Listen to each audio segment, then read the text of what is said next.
বাসীদেরকে হেদায়েত করবেন, রাহনুমাই করবেন, পথ দেখাবেন, মুক্ত করবেন, জাহির সমাজ থেকে ইসলামের মধ্যে নিয়ে আসবেন।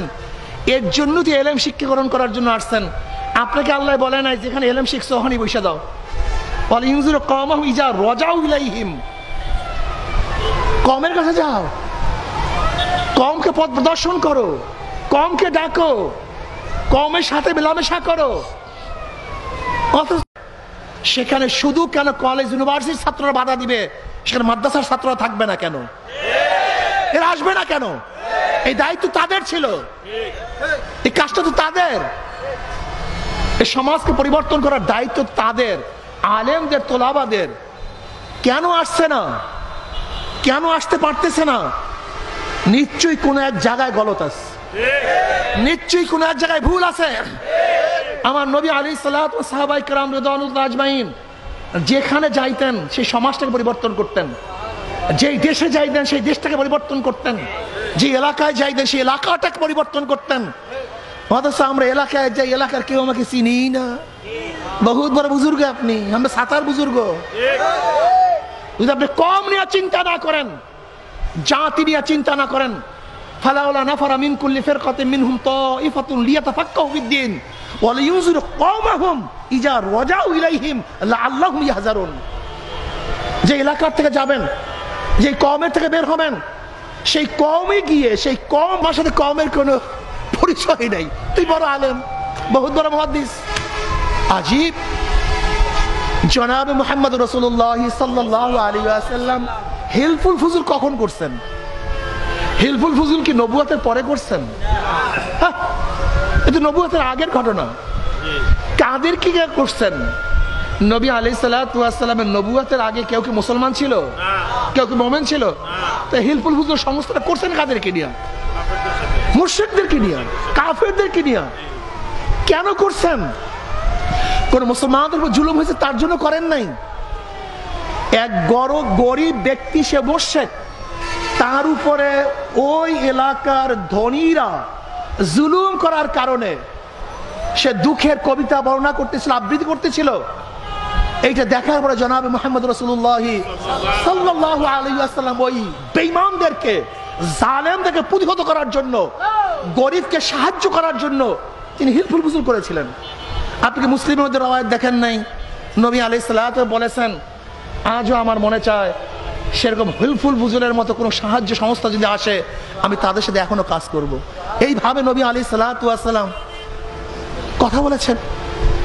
আজকে আমাদের মধ্যে সে সমাজ বিপ্লবের চিন্তা আমাদের মধ্যে নাই, নীতি পরিবর্তন করে চিন্তা আমার মধ্যে নাই। এই কারণেই আজকে আলেম ওলামাদেরকে মানুষ শ্রদ্ধা সম্মান করে, কিন্তু নেতা হিসাবে গ্রহণ করে না।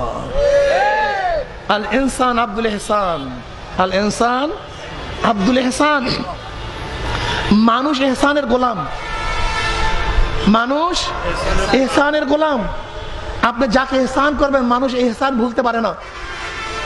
এর জন্য আমি তোলাবাদেরকে বলবো, ওলামাদেরকে বলবো, এই সমাজ গড়ার চিন্তা করতে হবে। গাঁজা মুক্ত, মদ মুক্ত, ইয়াবা মুক্ত, জুলুম মুক্ত, ধর্ষণ মুক্ত, ইফতিজিং মুক্ত একটা দেশ আমাদের উপহার দিতে হবে ইনশাআল্লাহ। কি রাজি আছেন ইনশাআল্লাহ? প্রিয় ভাইয়ারা আমার, আসুন আমরা দেশকে গড়ার চেষ্টা করি, সুন্দর একটা দেশ গড়ব। ওয়ালা তালবিসুল হাক্কা বিল বাতিল, কিন্তু খবরদার হকের সাথে বাতিলকে মিশ্রণ করা যাবে। আজ কিন্তু হক বাতিলকে মিশ্রণ করার চক্রান্ত চলতেছে। ভালো ভালো কথা বলে হক এবং বাতিলকে মিশ্রণ করার যে চক্রান্ত চলতেছে, সতর্ক থাকতে হবে। কি থাকতে হবে? যাআল হক ওয়া যাহাকাল বাতিল ইন্নাল বাতিলা কানা যাহুকা। যদি ইনশাআল্লাহ হক নিয়ে সামনে বাড়তে পারি, তাহলে ইনশাআল্লাহ অবশ্যই হক বিজয় হবেই হবে, হবেই হবে ইনশাআল্লাহ।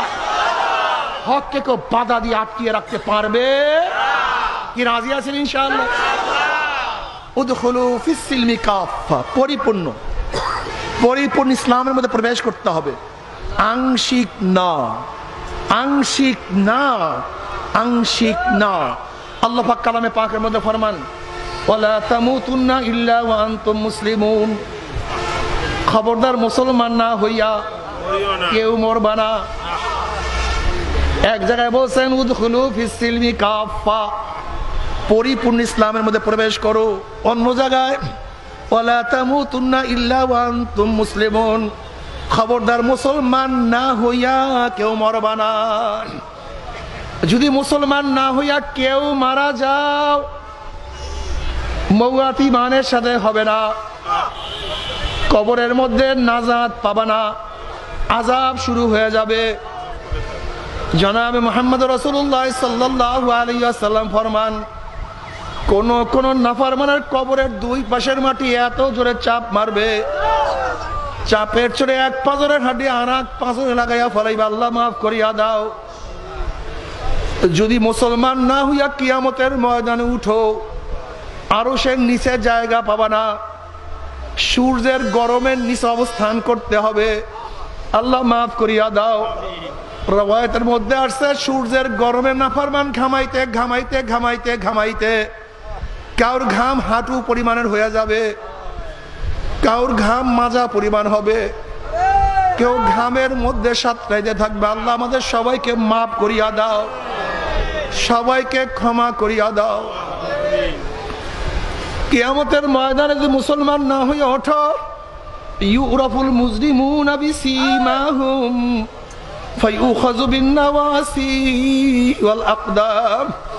যেরকম বিজ্ঞ ডাক্তারের কাছে রোগী যাওয়ার সাথে সাথে ডাক্তার রোগীর চেহারা দেখলেই বলতে পারে কোন রোগের জান রোগীর মধ্যে ঢুকছে।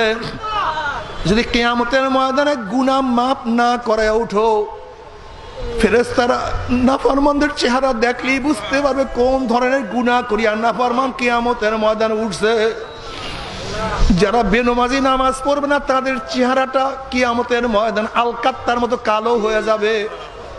এ বেনমাজি বাবারা, তুমি খেয়াল করিয়া দেখো, আজকে দুনিয়ার মধ্যে তোমার চেহারা যতই সুন্দর হোক না কেন, এ আমার মা বোনেরা, তোমার চেহারা যতই আকর্ষণীয় হোক না কেন, যদি নামাজ না পড়িয়া কিয়ামতের ময়দানে উঠো, তোমার চেহারা একেবারে কালো কুৎসিত হয়ে যাবে। আল্লাহ আমাদের সবাইকে নামাজ পড়ার তৌফিক দিয়া দাও। যারা হারামখোর, হারাম ভক্ষণ করে কিয়ামতের ময়দানে উঠবে, তাদের চেহারাটা বিকৃত হয়ে শুয়ারের সূরত ধারণ করবে। আল্লাহ হারাম থেকে আমাদের সবাইকে বাঁচিয়ে থাকার তৌফিক দিয়া দাও। যারা ঠকবাজি করবে, তাদের চেহারা বান্দরের সূরত হয়ে যাবে। যারা হিংসা হাসাদ করবে, তাদের চেহারা কুকুরের সূরত হয়ে যাবে। যারা যাকাত দিবে না, যাকাতের মালগুলি পেটের মধ্যে বড় বড় সাপ হয়ে যাবে। সাপ দুই সোয়ালের মধ্যে শুধু আঘাত করতে থাকবে। আল্লাহ আমাদের সবাইকে ক্ষমা করিয়া দাও, আমাদের সবাইকে মাফ করিয়া দাও। নাফরমান বদমাশ বেঈমানের হাত পার মধ্যে জাহান্নামের শিকার লাগাইয়া টানতে টানতে জাহান্নামের মধ্যে নিক্ষেপ করবে।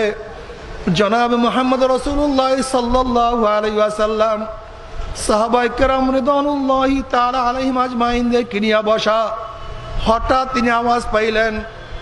নবী আলাইহিস সালাতু ওয়াস সালাম প্রশ্ন করেন, হে আমার সাহাবারা, জানো কিসের আওয়াজ? সাহাবারা বললেন, আল্লাহ আল্লাহর রাসূলই ভালো জানেন। নবী আলাইহিস সালাতু ওয়াস সালাম বললেন, 70 বছর আগে জাহান্নামের উপর থেকে একটা পাথর নিক্ষেপ করা হয়েছিল।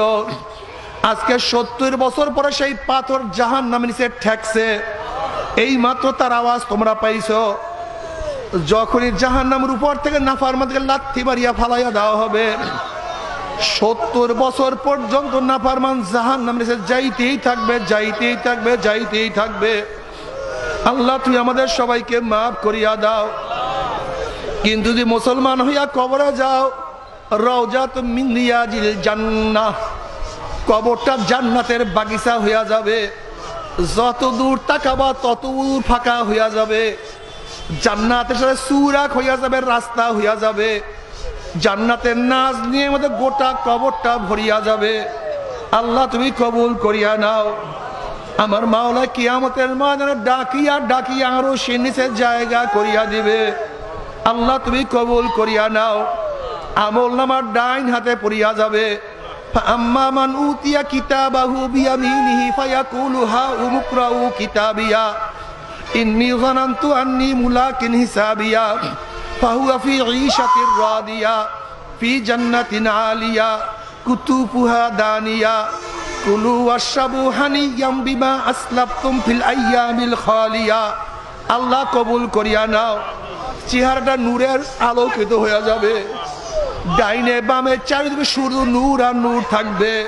ফি উজুহিহিম নূর আলা মানাবিরিল লুলু ইয়াকবুদুহুমুন নাস লাইসু বিআনবিয়া ওয়ালা শুহাদা ক্বালা আল আরাবিয়্যু হুল্লুহুম লানা না'রিফুহুম ক্বালা রাসূলুল্লাহ সাল্লাল্লাহু আলাইহি ওয়াসাল্লাম হুমুল মুতাহাব্বুনা ফিল্লাহি মিন কাবাইলি শাত্তা ওয়া বিলাদিন শাত্তা ইয়াস্তামিউনা আলা যিকরিল্লাহ ইয়াজকুরুনাহু। যারা জিকির আজকার করবে আমার মাওলা পাক রব্বুল আলামিন সবার জাত সবুজ ইয়াকুতের পাথরের সিংহাসনের মধ্যে বসায়া দেবেন। আল্লাহ তুমি কবুল করিয়া নাও। আমার মাওলা পাক রব্বুল আলামিন জান্নাতের মধ্যে জান্নাতীদেরকে দাখিল করাবার পরে আমার মাওলার তরফ থেকে সালামুন কাওলাম মির রব্বির রহিম, শুধু শান্তি আর শান্তি, শুধু শান্তি আর শান্তি। অশান্তি কি জিনিস আর কোনোদিন দেখা লাগবে না। আমার মাওলা পাক রব্বুল আলামিন ফেরেশতারা আমার বান্দা বান্দির কাছে প্রশ্ন করো, আমি তাদের সাথে যে ওয়াদা করছি সেই ওয়াদা কি পালন করছি নাকি? তখন জান্নাতীরা বলবে, মাওলা তুমি যে ওয়াদা করছো তার চেয়ে কোটি কোটি গুণ বেশি নিয়ামত আমরা পেয়ে গেছি, কিন্তু একটা ওয়াদা এখনো পালন করো নাই। অমনি আমার মাওলা বলবে, ফেরেশতারা আমি জান্নাতীদের সাথে ওয়াদা করছিলাম জান্নাতের মধ্যে তাদের সাথে সাক্ষাৎ করব, দেখা করব, কিন্তু এখনো আমি তাদের সাথে সাক্ষাৎ করি নাই, দেখা করি নাই। এ ফেরেশতারা নূরের পর্দা সরাইয়া দে। যখন